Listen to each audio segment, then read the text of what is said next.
Teman Budiman, Beyond Headline hadir lagi. Saya akan bercerita soal politik kontemporer yang membingungkan, yang membuat berkerut. Semuanya bisa berkerut melihat fenomena yang ada. Kita coba lihat bagaimana pucuk-pucuk reformasi, seperti Ketua Komisi Pemilihan Umum Hasyim Asyari, kemudian dipecat, diberhentikan sebagai Ketua KPU karena tindakan asusila atau kekerasan seksual. Hasyim merespon dengan singkat, ia berterima kasih kepada DKPP yang telah melepaskannya dari beban berat. KPU adalah produk reformasi. Yang kedua, kita lihat bagaimana Ketua Mahkamah Konstitusi Anwar Usman, ia juga dicopot sebagai Ketua MK karena pelanggaran etik yang diputuskan oleh Majelis Kehormatan Mahkamah Konstitusi. Berbeda, Anwar melawan dan menggugatnya ke PT UN. Itu adalah langkah yang diambil oleh Anwar Usman. Ada juga pimpinan-pimpinan di era reformasi, Ketua KPK Firly Bahuri.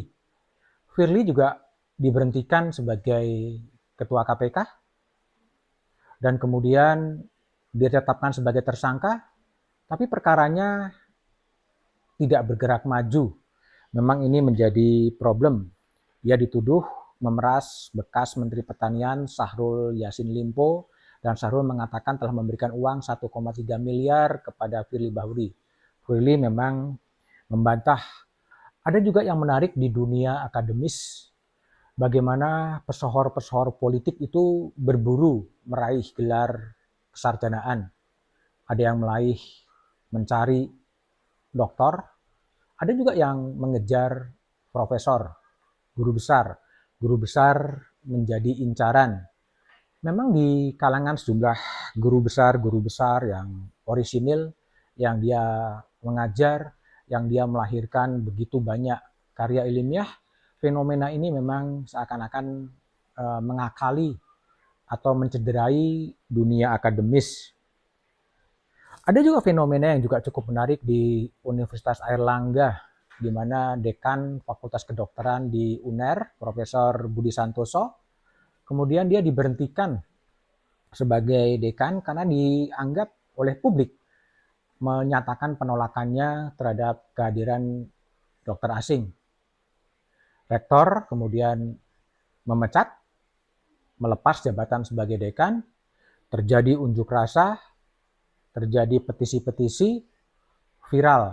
Tapi kemudian jabatannya dikembalikan sebagai dekan dan tidak ada penjelasan yang lebih dalam apa yang sebetulnya terjadi. Rektor UNER Muhammad Nasih mengatakan lebih baik kita memikirkan ke depan, bukan masa lalu. Fenomena-fenomena itu memang menarik. Pada satu hari seorang intelektual muda bergelar doktor beneran dari Harvard University datang dan bercerita soal apa yang sedang terjadi.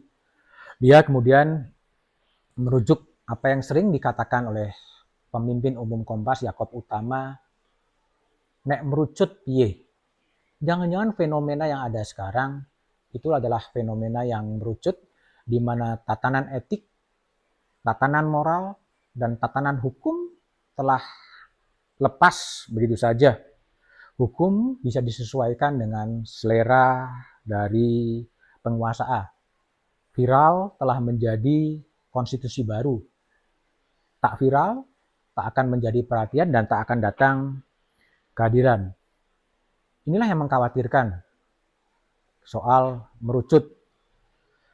Saya teringat pada apa yang pernah ditulis oleh Ronggo Warsito dalam serat Kalatida. Ronggo Warsito mungkin seperti Alvin Toffler, seperti futurolog yang bisa melihat jauh ke depan. Dalam bahasa Jawa, ngerti sadurunge minarah. Dia sudah membuat proyeksi ke depan apa yang akan terjadi. Kita coba lihat ya bait pertama dalam serat Kalatida yang ditulis oleh Ronggo Warsito yang saya terjemahkan langsung ke dalam bahasa Indonesia. Keadaan negara sekarang ini sudah semakin merosot. Situasi telah rusak karena sudah tak ada lagi yang dapat diikuti. Sudah banyak yang meninggalkan petuah-petuah aturan-aturan lama. Orang cerdik, cendekiawan terbawa arus kala tidak. Zaman yang penuh keraguan-raguan. Suasana mencekam karena dunia penuh dengan kerepotan. Itu adalah bait pertama Ronggo Warsito di Serat Kalatida. Para pemimpin seakan-akan tidak lagi mampu menjadi teladan bagi rakyatnya mengenai perbuatan-perbuatan bermoral. Karena tanpa palupi, begitu Ronggo Warsito. Memang rasanya betul bangsa ini kehilangan keteladanan dari pemimpin-pemimpinnya. Teladan di sini merupakan sesuatu yang baik dan layak ditiru. Mengapa tak bisa diteladani?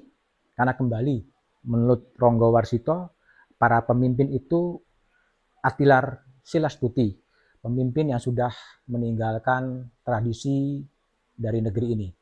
Mari kita introspeksi secara bersama mengenai kondisi di negeri ini.